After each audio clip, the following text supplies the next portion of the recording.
আজ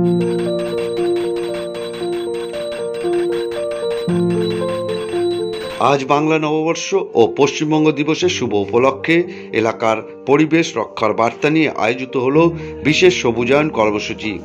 যুবভারতী ক্লাবের সহযোগিতায় আয়োজিত এই কর্মসূচিতে ওয়ার্ড জুড়ে প্রায় 100টির বেশি গাছের চারা রোপণ করা হয়।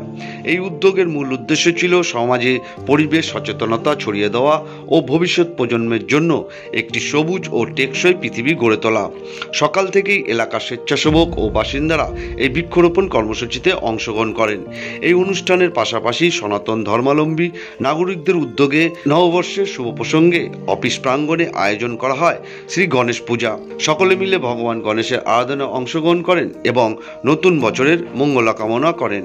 এই দিনটির মাধ্যমে একটি গুরুত্বপূর্ণ বার্তা দেওয়া হলো পরিবেশ, সংস্কৃতি এবং মানবিক মূল্যবোধ এই তিনটি আগামী ভবিষ্যতের মেরুদণ্ড।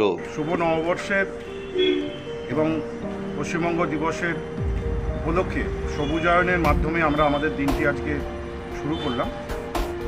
বৃক্ষরোপণ এবং সবুজায়নের উদ্দেশ্য নিয়ে আমাদের আজকের এই উদ্দেশ্য শুরু হলো।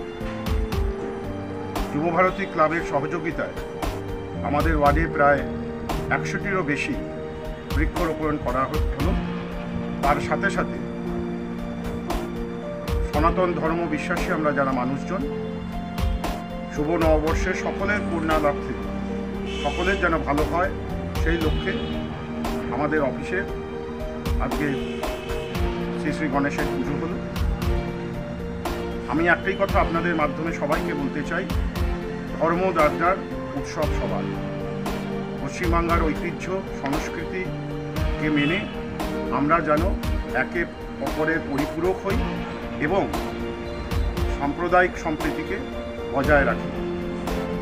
আপনারা সকলেই ভালো থাকুন। ঈশ্বর, আল্লাহ, জিসাস ক্রাইস্ট, ওয়াইগুরু সকলে আপনাদের আশীর্বাদ করুন। আপনারা আপনাদের পরিবারকে নিয়ে ভালো থাকবেন। আমরা আছি আপনাদের পাহারাদার হিসাবে। এইটুকুই। ভিডিওটি ভালো লাগলে অতি অবশ্যই আপনার প্রিয়জনদের সাথে শেয়ার করুন। সঙ্গে রাখুন দিনকাল ইন্ডিয়া। নতুন নতুন কন্টেন্ট পেতে অবশ্যই সাবস্ক্রাইব করতে ভুলবেন না আমাদের চ্যানেলটিকে। ধন্যবাদ।